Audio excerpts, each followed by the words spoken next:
Mic check, 1, 2. Tom, use your word. Hey, you. That's original freedom. Welcome to the Original Freedom Podcast.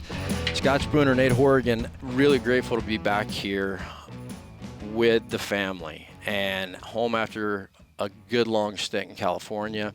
And knowing the cool part is we're recording this right now and we're getting ready to drop tomorrow a massively amazing podcast in and around ways to help fucking humanity.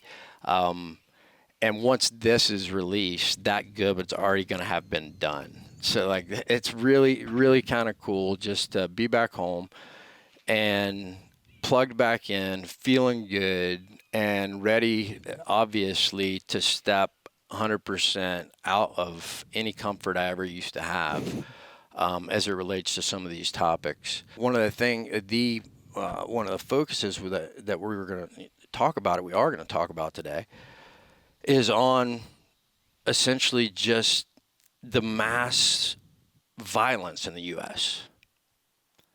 That my daughter, who's a much more aware citizen than I am at this point, let me know. It's like a month ago. She said, "Dad, there's been over 200 mass shootings in the U.S. already." For a second, I was like, "Come on." Kind of watch the news. I got no clue. I hear this and that, and I've not. Part of me, I understand now, is like my inability to have empathy. My inability, because part of me, it's like, man, fucking do your job, people. Like, how did y'all let this happen? And yet, unwilling at the time or unready, and so I began to now have thoughts about all this stuff, and I'm, just think it's cool not only to share them, but to be able to share them with you and get your perspective as a man who has lived a much different path than me. And there's actually, for the sake of there's way more, so to speak, of people that walk the path that you have walked, yet once again, respectfully, like not a lot either, with an undergrad, an MBA, working in the NFL, owning a home, being a father at your age. Like, you have a massive amount of wisdom already. And so my goal also is like a good bit of your perspective, and also to show and demonstrate what it's like to share beliefs, because I got a feeling today might be a time that we agree to disagree on something. Mm-hmm. It could happen. Mm-hmm. And that'd be fucking awesome. Yeah. So, I mean, you had talked about kind of your wake up, and even just of conversations we've had off camera, really passionate about not so much gun control, maybe even gun ownership, and where you kind of stem a lot, on top of or within the mass shooting issue that's going on right now. That's very pertinent in the news. I won't chalk it up to only being something that's media driven, because it keeps happening. Within a week of the last one, something else is popping up and that kind of thing. So really, where do you kick this conversation off, as far as where's the good starting point on sharing where you're at in the current climate of this stuff going on? The first thing that I have got the capacity to really think well again, and with that, came this care for self, and now apparently care for back for society and nation.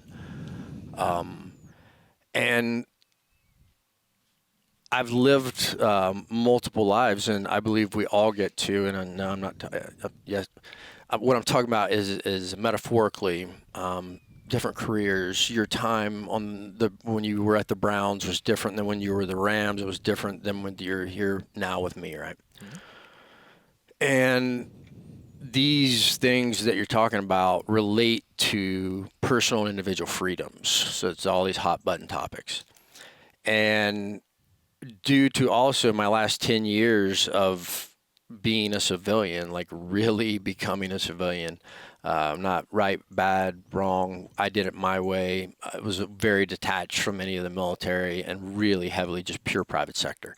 So also getting exposure and living this whole new life as a civilian, doing a civilian job, not carrying a gun for a living anymore, not consulting on explosives, but consulting on what started out to be leadership a lot and a little personal development, and now just tons of personal development, introspective work. Back to, because it was teaching someone, to me, the X's and O's of leadership is one thing.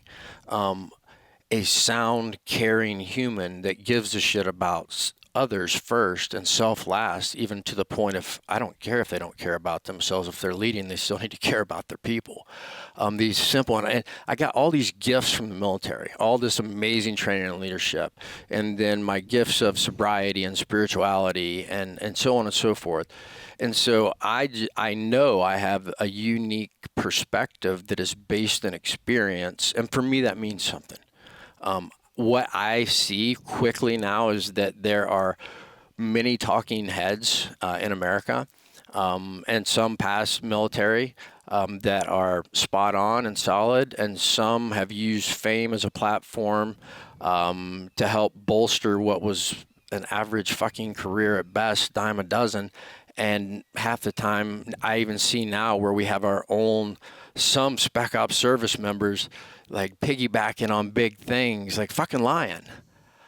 Much less, the people who haven't even served. And this is part of this, is because this ability to communicate so fast, so much. It's no longer the information age. It's the disinformation age. The problem is it's taken as God's fucking truth at all times, because General so-and-so said so, or actor so-and-so said so, or it's like, hey, where are these people coming from? What are you basing your decision on, your judgment on? Let's look at our judges, our construct. If they're not basing it on experience, then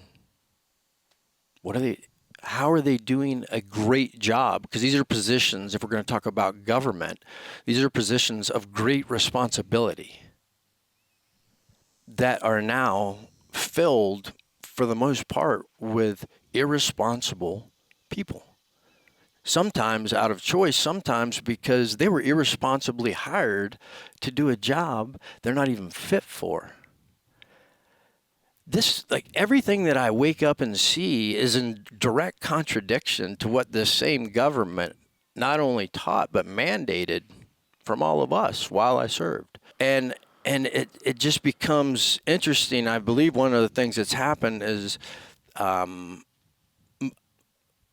just tried to figure out why no one from the community, my old community, the military in general, has spoken out from a point of experience. Because I used to get asked questions all the time, especially while I was in, even the last 10 years, whenever I really just didn't give a shit. I didn't have the capacity to, or I didn't. It didn't matter. I can tell you I didn't. People would say, hey, what kind of gun do you carry? I'm like, I don't. What do you mean? You don't have a concealed carry? And I'm paying attention over these years as well. It's almost like a fucking Tupperware party. Looking back now, it's like, hey, you should get your wife your concealed carry. I'm like, okay. There's a lot of people fucking carrying guns now, right? And then I look back during that time. This is all going somewhere, right? This crescendo is like, all these things happen, though. They don't just happen overnight. They happen over time. Back to root cause. Right now, the American public is viewing gun makers, ammunition makers, everything, every symptom that they can see, and every fucking bit of blood that the press can find keeps them preoccupied from doing anything about the root of the problem. This is the way I see it. Facts. And I started thinking about this stuff. ARs, people would ask me, like, how do you feel about it? Should you have an AR? I told people, whenever I was in the military, I didn't know why. It's my work gun. And back to purpose, interpretation of the law, interpretation of the Constitution, of the Declaration. All these things to me are fucking distractions. Yeah, I said it as an American citizen. Looking at the Constitution for how to fix the current problem of someone showing up at a school and fucking randomly killing people is not the way to fix this in any timely manner. That's what I know. And so I see this, and I love to connect dots, and I just start connecting dots in and around how and why we got here.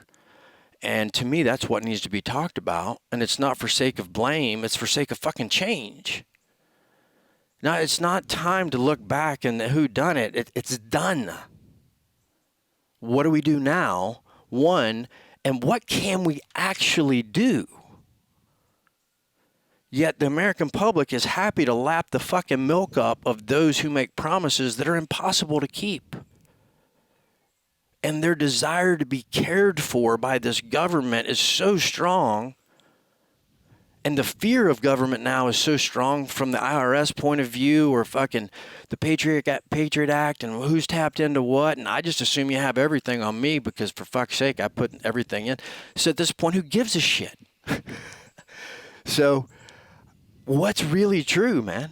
I want to bring you back to something you said earlier as far as like, do you feel that that there's a lot of those in the veteran community that wouldn't carry, or you know what I mean?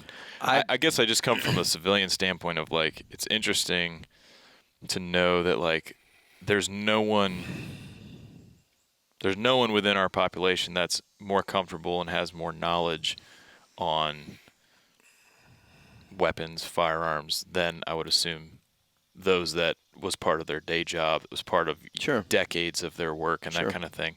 So I could assume, and I'll say assume because it's nothing any more concrete than that like, would you feel naked without something part of, protection or that?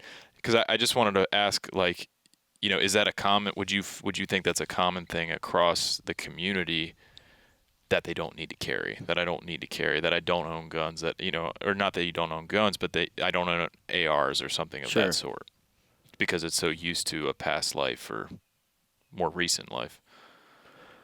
I would, if I had to bet on this, the norm is to guys would carry. Most guys carry. I'm not the norm. Okay. The norm is definitely that they would carry because of what you said. And back to thine own self be true. Mm-hmm. Yeah, right? Yeah. Personal choice. So I've even had people question me in a way to try to inspire me. And one time it sounded like this. It was like, hey, Scott, if, we're out at a movie theater, we're out at dinner or whatever, and something goes down, and this person was in a loving way, almost like, hey, man, I think you have a responsibility to carry. Like, you should be the one. What he's saying is, I would want you to be the one in the room carrying. Yeah. And I took it as a compliment and said, I understand, and I don't carry. It's a responsibility, massive responsibility. Use of deadly force, fucking massive responsibility that I, one, don't really care for anymore. Two, and especially like pre-therapy days, so to speak, and it's still the same. It's like, hey, I'll fucking shoot somebody, man. Like, that's not bravado. That's not cool, guys. Because, well, I know what all that's like. Yeah. I don't even want the option. Mm-hmm. The way my TBI, PTSD, fucked upness symptoms, presented in me. I've talked to many people about this, and a lot of people deal with anger issues. I had nothing. I had no anger left. I was either just totally depressed and shut down, or totally more so kind of manic, or totally at work and dialed and there to help other people, or totally at home and totally in my hole. So I didn't get out much, and so like I never had a want, because like, to me, I didn't even want to risk getting in any confrontation. Yeah. So I'm different in that way as well. And even so now, with a much clearer head, if I was asked, hey, do you want a concealed carry permit? My answer is no.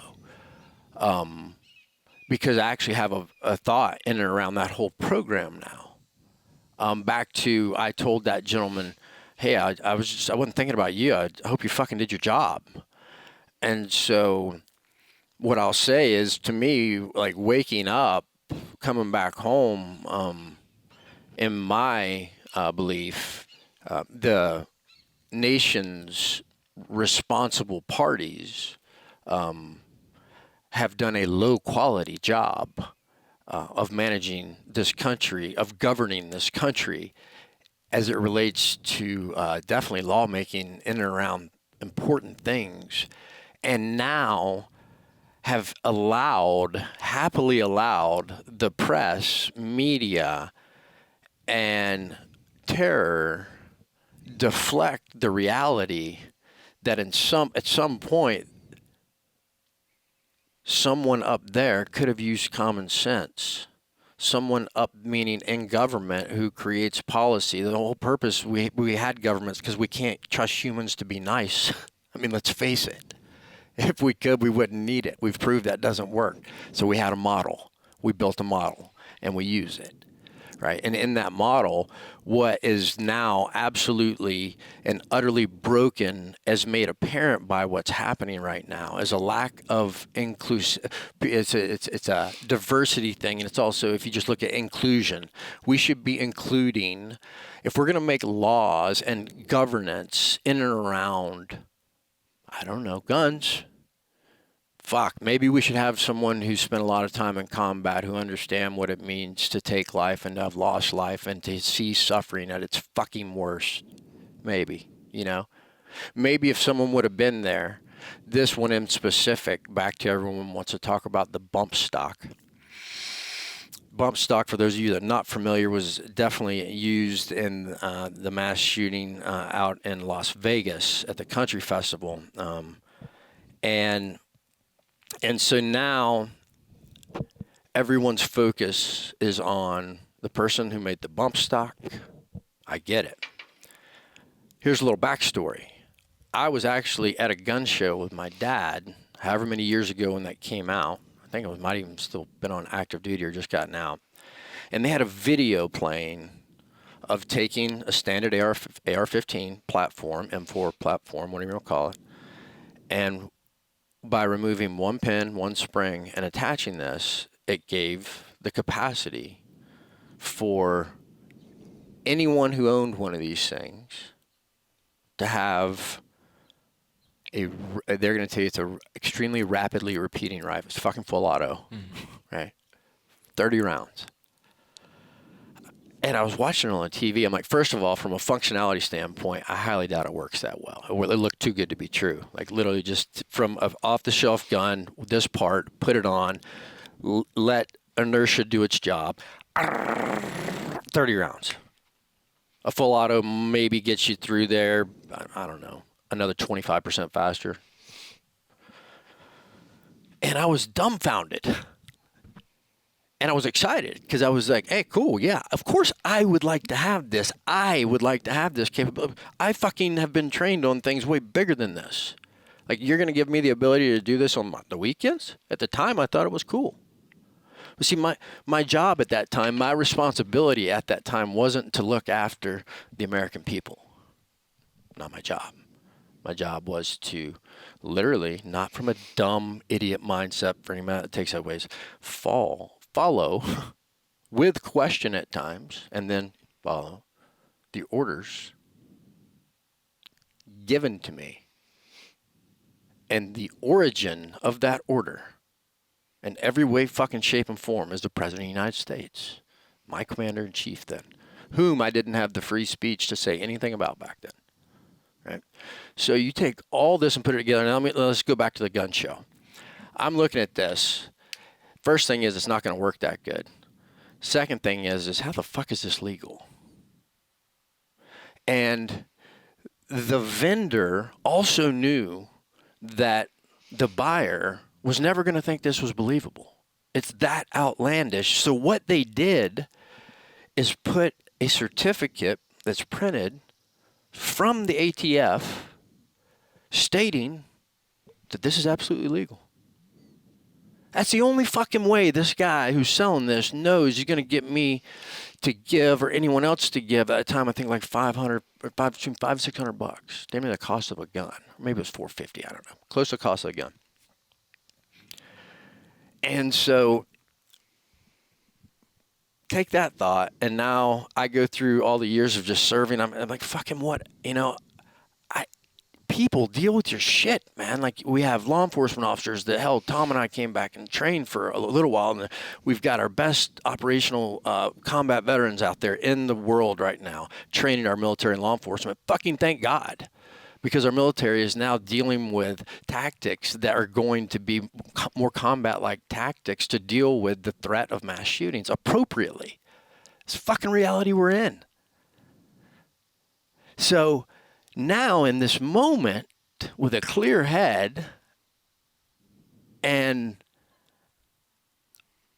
a lot of perspective, I sit here thinking to myself, who the fuck was in the ATF and our government at time? What politician signed that said, yeah, fuck it, this is a good idea for Joe Public to have full auto capacity legally without a Class 3 license. Getting a Class 3 license, I don't know how hard it is, but I know it's so fucking hard that it's hard enough that and expensive enough that people that have it are actually great law-abiding citizens. So in that moment, what I realized, and also with my own experience, that's a whole other topic, with the way I got out of the military and what is truly 100% my account is fucking out of balance with them because I did my part. This is another case of them now having the ability to point blame, yet not go back and what are we going to do to that individual?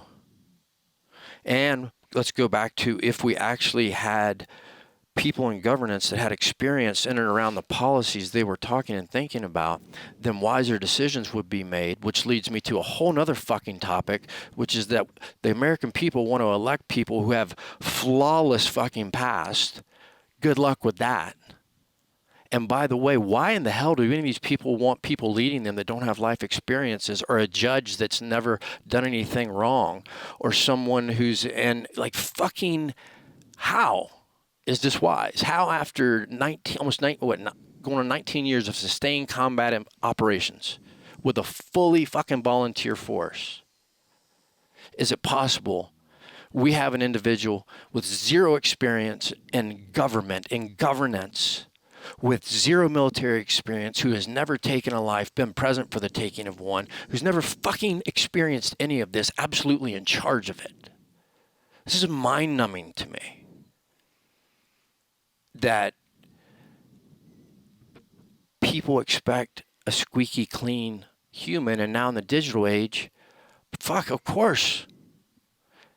There's many people who would probably run for political office, yet they don't want to deal with the fucking pain that would come from, holy shit, that was 15 years ago or whatever it is, you know.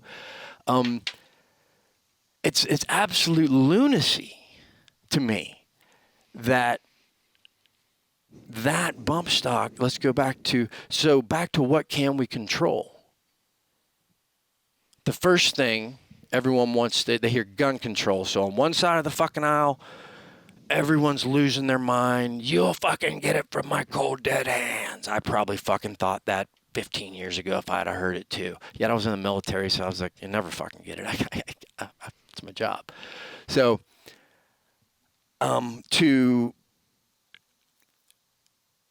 it's back to meaning and verbiage. ATF, alcohol, tobacco, and firearms, regulatory arm of the government. This is nothing new. Our guns should be regulated. A well-regulated, well-armed militia or some shit like that says somewhere. So I'm like, mentally, okay, what is that?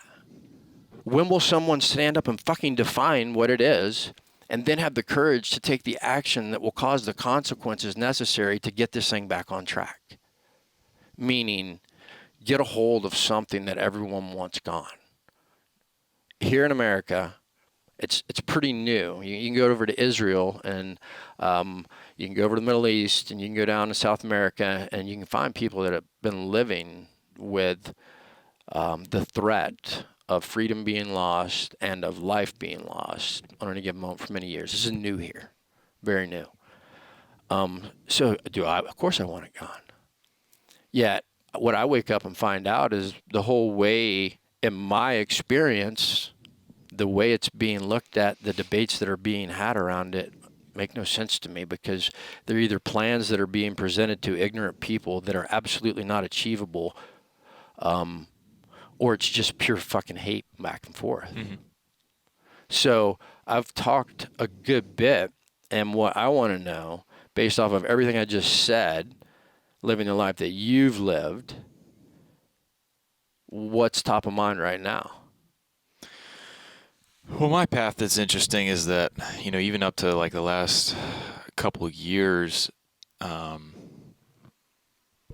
I haven't necessarily been anti-gun. I've had no interest in owning or being around any. I grew up in Baltimore, Maryland. So those were my youngest years, you're hearing about, and I think a lot of people in urban areas would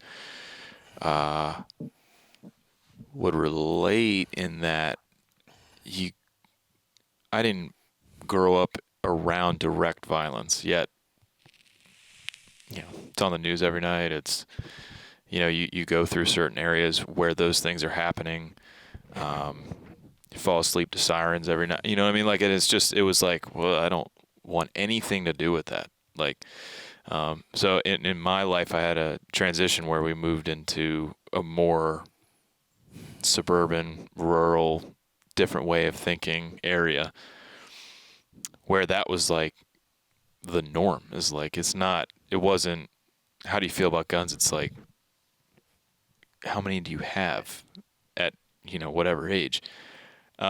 Which I still felt uncomfortable about. And I think it's just been my kind of journey throughout. It's been a combination of like having more responsibility come on, having my own house, family that, you're charged with the responsibility of keeping safe.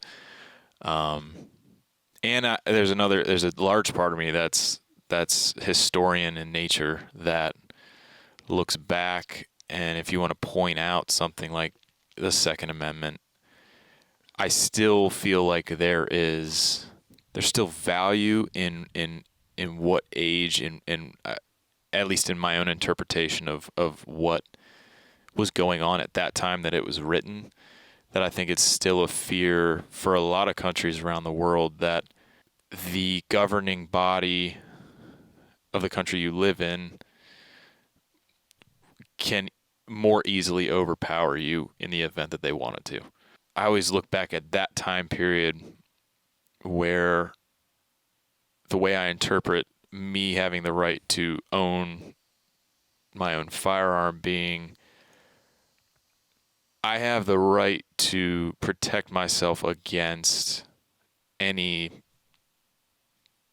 agent of any large governing body that wants to come in and dictate how I live. I think all those other subsets come in of like, yeah, you can protect yourself against whatever. Does that include this government as well? To me, I think the basic idea of it is like, if for whatever reason, if a leader came into power that said like, yeah, I want to inflict this, I want to set this, I want to do that, and it's going to come through force, like, yeah, I think that applies. Do I think that actually would happen? No, I mean, and I hope not. Yet at the same time, it's like, no. What's that? You said no, but you say you hope not. So what's behind that? Just in the event that it did. I mean, like, I at least want to know, and that's what like comes to my mind when it comes to, assault rifles type stuff, or any other kind of rifle or semi-automatic or whatever. Just because I look at it from a standpoint of like, does the civilian have the right to have the same tools that a government's military can use against itself? See, that's a whole other way to phrase the conversation as well.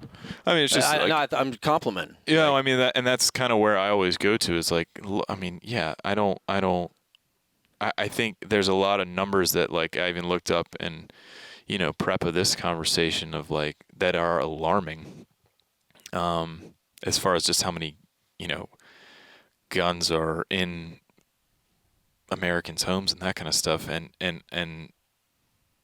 alarming not in a bad way. It's just like, wow, you know what I mean? As far as like looking at per capita per 100 Americans, you know, they're averaging between 102 and 112 guns per 100 Americans. Yeah, so you literally have more than people. More than people. Yeah. And so it just from my person, I don't see a need for that yet. At the same time, I can respect the stance of like, yeah, I mean, I think it's fair that a civilian population has the power to face possible oppression from a governing body. And that in an ideal way. I don't, you know, I'm sure, because I'm looking forward to what you do with that as far as breaking down, obviously, how it's different times. I just for clarity, you said, or what I heard you say was that you align with that a civilian should have the right to have a weapon, to include for the purpose of literally maintaining personal freedom, potentially against their current government if turned oppressive. Yep. Okay. Does that include today at large with the current laws with assault rifles? In what way? You're saying as far as the way you phrased the question, I thought was great. Was the question here: does the American public, non-military, never served in any capacity, never carried, as we said, a gun for blood or money, do they just absolutely have the right to own that same semi-automatic repeating carbine with up to now 100? Well, it's illegal to have 100, so it's legal in a lot of states. 30 round capacity.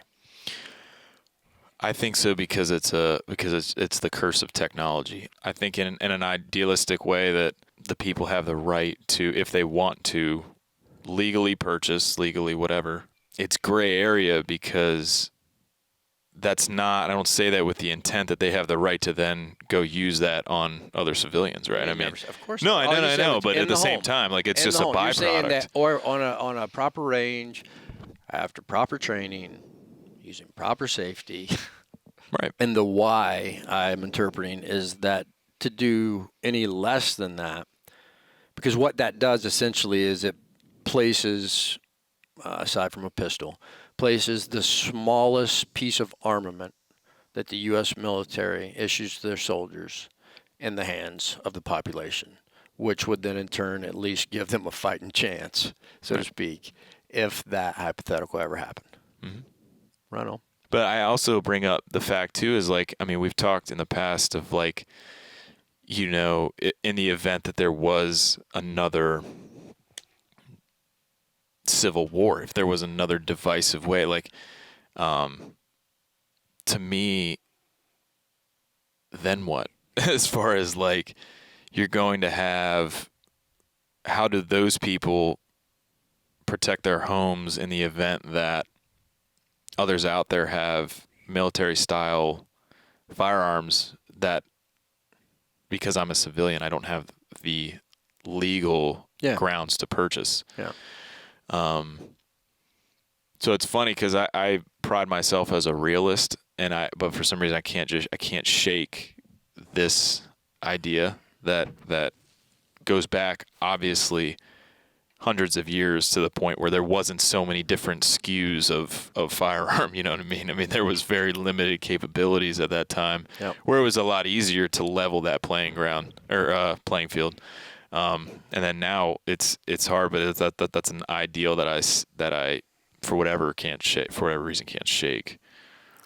The threat of loss of freedom from an outside entity is real at a different level now and at a different scale. in the past, back to people want to talk about the Constitution. Cool, let's talk about it and bring up the facts in and around the current reality of that time, and then interpret it, like you said. Then interpret it. See, what I see is that we took a playbook that was written for a time, in a time, and people say what can be amended. Well, fucking, it hasn't. If it hasn't been amended enough. Otherwise, we wouldn't be dealing with these hanger-on to attitudes of what used to be. It's reminiscent to me of, as a consultant in businesses, anytime I consult in a business that's gone big, as you know, we conduct interviews, a lot of face-to-face time, and the common trend is we wish it was like it was in the old days.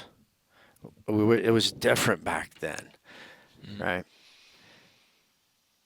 And me being me, it's like, hey, man, I got some suggestions for you. One is accept the current reality, the rules of this game, the way they make decisions here now, the metrics they use to measure performance, every bit of it. This is free will, free choice. I remind them, like, I couldn't just get up and quit.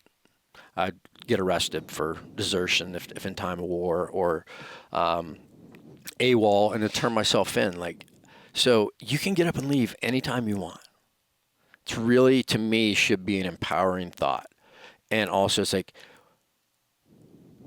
you can leave, you can choose to adopt the rules, but, and this is when I'll use a but, it will never be what it was. If you want what it was, either go find a team that is at that phase in their company, or go start your own dream.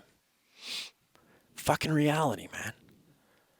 And usually it will center them to the point of they'll, at least think. Because there's power in that. It's like, hey, do you have to be here? And I forget what started this thought, so I need to correlate that. So, okay, back to even the thought, make America great again. I don't fucking want anything from the past. It's not worked, people. My daughter told me, because I don't watch the news, that we've had all these mass shootings. And then I did watch a segment of news. It wasn't news, it was like Inside Edition or some other nonsensical show that made a great impression on me, so I'm grateful for it for a minute. And I got to see, apparently, a story that's unfolding down in Florida, in and around a trial where a gentleman used deadly force, took a life, and I believe had a concealed carry permit, and is using, I believe it's in Florida, my home state. Yeah, I don't for sure remember. It's like a stand your ground law. Florida's known for being able to shellac a motherfucker, man. They always have been. And here's the interesting, and this is the process of creep. Back to the creep. It actually creeps the other way. Where right now what you have is gun owners screaming that the government is going to creep little by little. And at first it's going to be the assault rifles. Next it's going to be this. Next it's going to be that. Any business industry game, we could be talking about on a loss of standards on an NFL football team. Loss of freedom over in World War II. We can look at how Hitler did it a piece at a time. This was actually a creep for the people the wrong way, from what I see. Because the stand your ground law, if I remember, it was always a big deal. It was always about defending your home. Right. It was always about defending your home, right? Your fucking home. Like, for me, to your point, or your belief, in the house, fucking yours, man. Someone trying to get in there, deadly force, you don't need to ask. They're not supposed to be there. Fucking game on. They voted. They fucking vote. You voted. You come in my house, you voted. So the creep that I saw happen on TV blew my mind. Absolutely what I saw. I saw a shooting take place that I realized happened in America.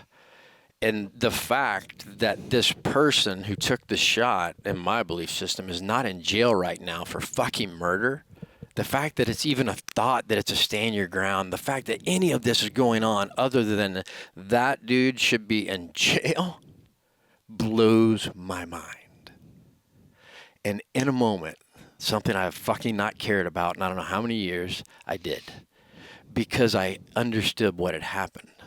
The creep that occurred, that used to be thought of in the home. So now this individual who the state of Florida issued a concealed carry weapons permit to, by the way, which obvious to me, without any training on deadly use of force and or escalation of force, felt that not only he could use deadly force and just take another human's life, but that he could start an argument while wearing a gun, then use deadly force, and somehow claim it was self-defense. When the gentleman, the video I saw, did not close the distance, he didn't tell him to put his hand up. He fucking took an actual, from a tactical perspective, fucking textbook shot on this guy. And in that same moment, I was like, son of a bitch, man. Are you kidding me? Like, you mean to tell me that our infantry soldiers on the field of battle have more stringent rules of engagement than a fucking civilian in America carrying a firearm? We're off the rails, man.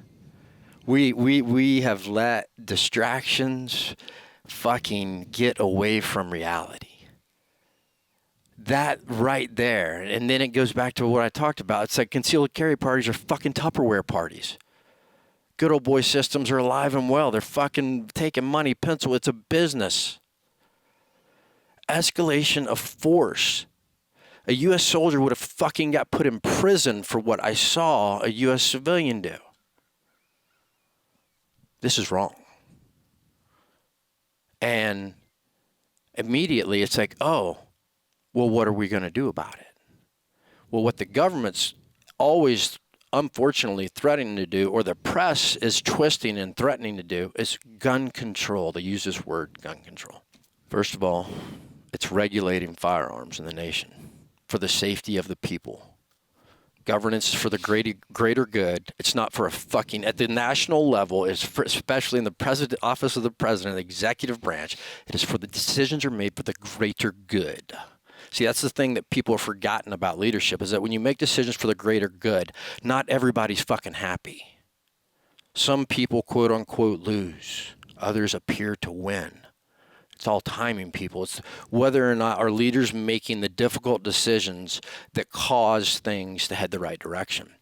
And so this is just, for me, a very collegiately academia, fucking uneducated American citizen right here, who also was a Green Beret, member of a Tier 1 organization, served 17 years, 9 months of combat experience, fucking shitloads of hits, now went on to build a job in the private sector as an entrepreneur, win everything, lose everything, end up consulting to executives that run multi-billion-dollar companies. I say all this not to pat myself on the back, folks. It's because I have now literally lived a civilian life and a military life. I've literally gone through a lot. And so the backside and the PTSD side and the TBI side and the treatment and the therapy, and used the VA system, been a part of the military and governmental system that all of you hear one way and I know another. And then actually we hear one way about y'all, and I've gone and played over there and learned the truth there. It's fucking, everything is, it's really wild, the separation and segregation in our nation.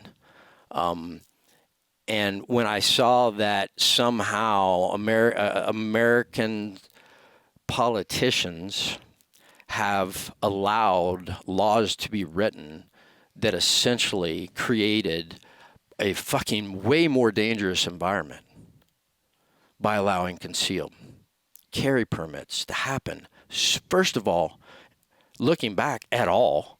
Second of all, so carelessly to so many people with such a minimal level of requirement just for shooting skills, much less the ability to teach someone what it takes to escalate force to the point of taking a fucking human life. Somehow someone thought that was okay in government. Somehow someone thought it was okay to let a bump stock hit the market. And then last but not least, I can tell you the majority, and this is nothing against this president by name. This is just a fact. This is a very safe presumption. I'm not going to say fact because I didn't do enough research, but at the time I knew enough people in the gun and ammo industry, is that President Obama helped sell more fucking guns and ammo than any sitting president in the face of history, of our history. Helped sell more guns. Why? He spewed rhetoric in and around gun control, taking and going and getting assault rifles.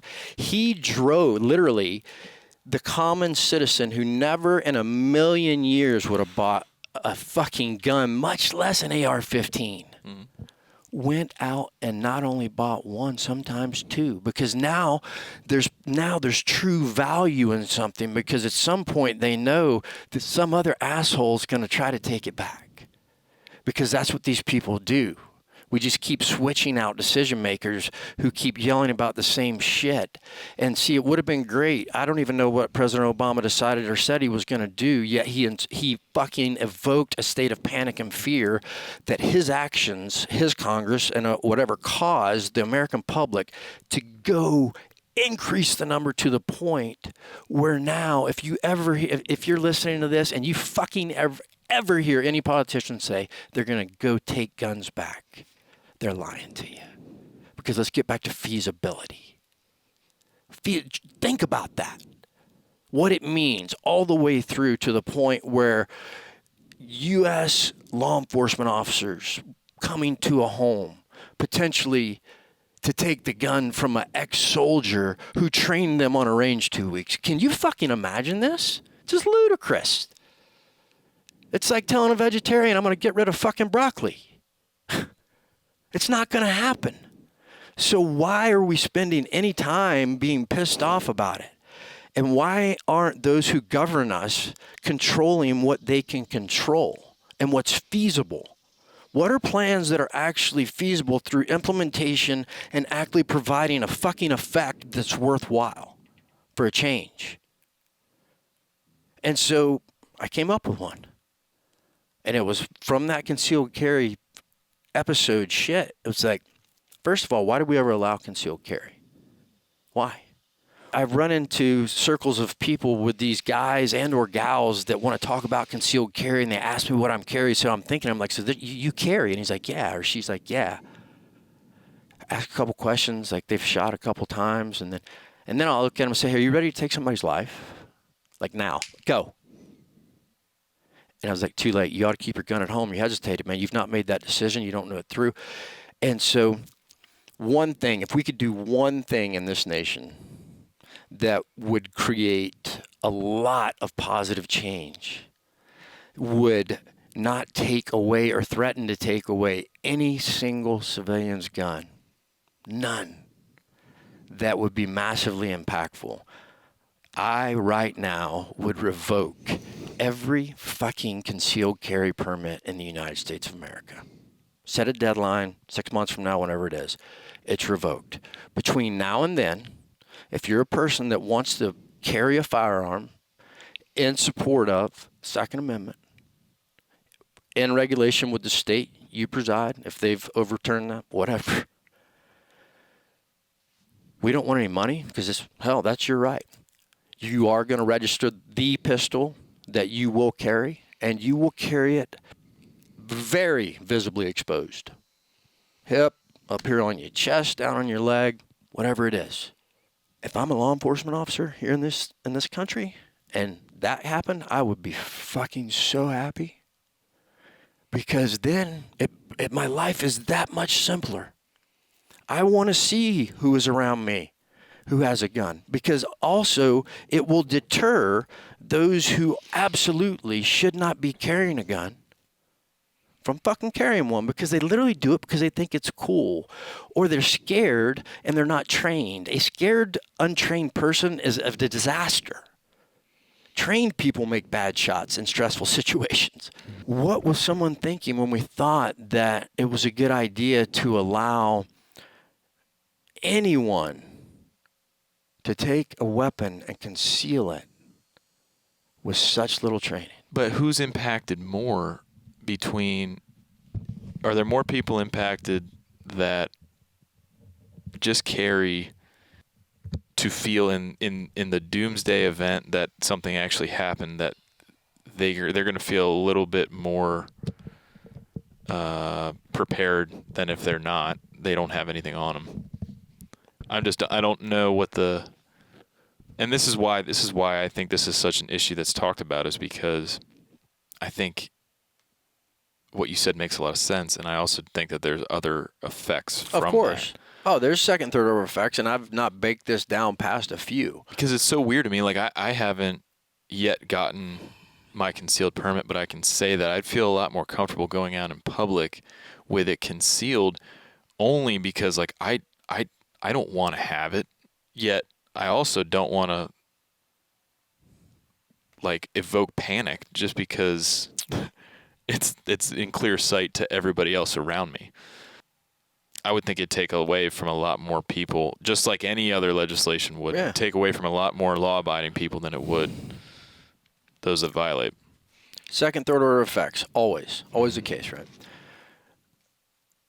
My belief is based on a couple things. One, if I end up being wrong, I'm happy to be. It's not about that. No. Two, I still hope that it inspires other thoughts other than gun control. Let's talk about gun regulatory ideas and creativity that have been crafted in a way that shows any half fucking educated American, we're not trying to take your guns.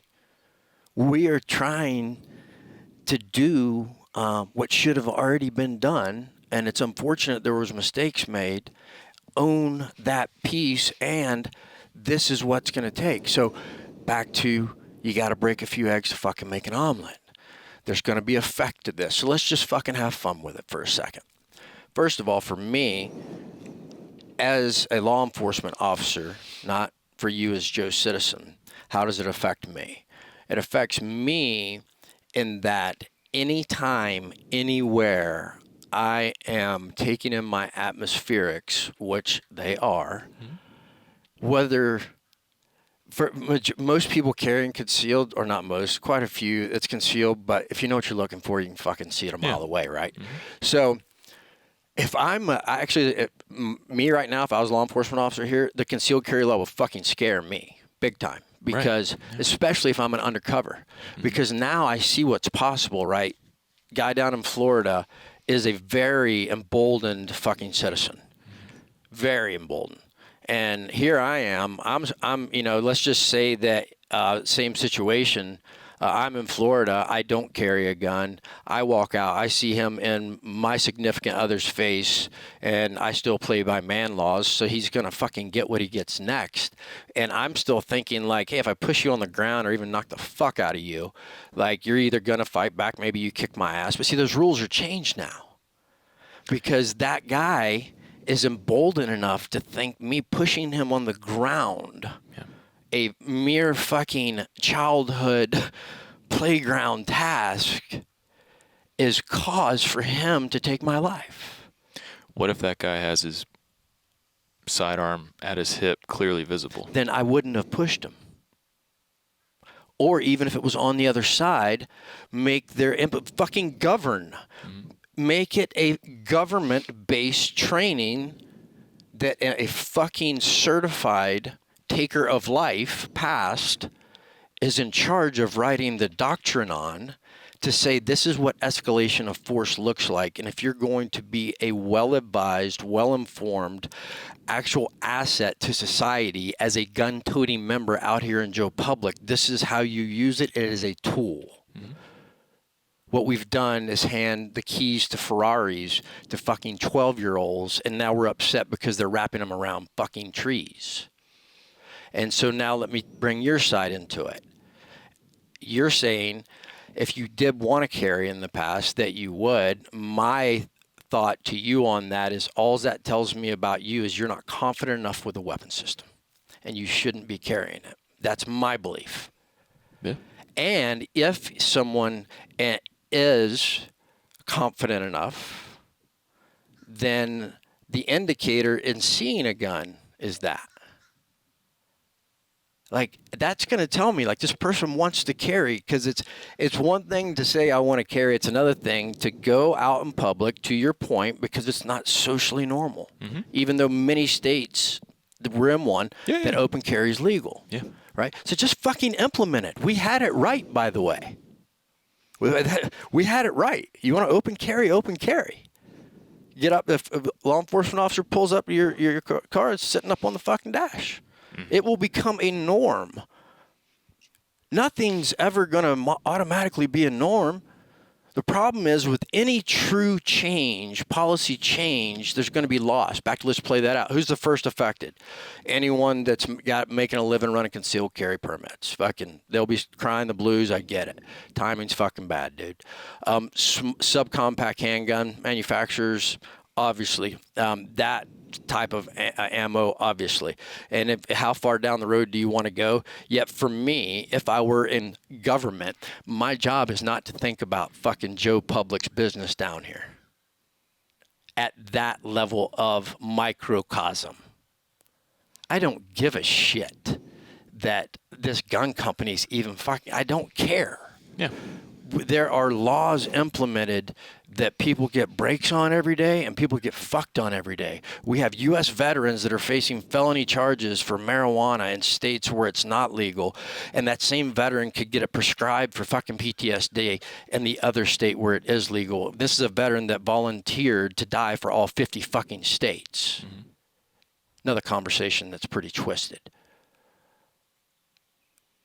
We're paying attention, the American public is paying attention to the fucking bait that these politicians, not governors, and that's not all of it, I'm sure we've got a fucking at least handful left that actually give a shit. All right? Yet most of them are professional politicians who have not the experience to fucking govern on the things that we trust them to do. And it's because we've written them a blank check. We traded in a king and queen for fucking Supreme Court justices that are appointed for life. Can you get any more fucking king or queen there? We've got Congress members and senators that can do as many fucking terms as they want, lie as many times as they want to get reelected. And from the first term on, their whole priority in life is to get reelected the second term, not follow through and have integrity on what the fuck they said they would do. And the American people have no consequence to hold them to other than to be at the poll at the next election, to listen to the next lies that the little scared Americans could believe this person's going to take care of me. Let me ask you something. So as far as, would you chalk up a mass shooting issue to gun control, gun ownership, concealed carry? Do you believe that's the root?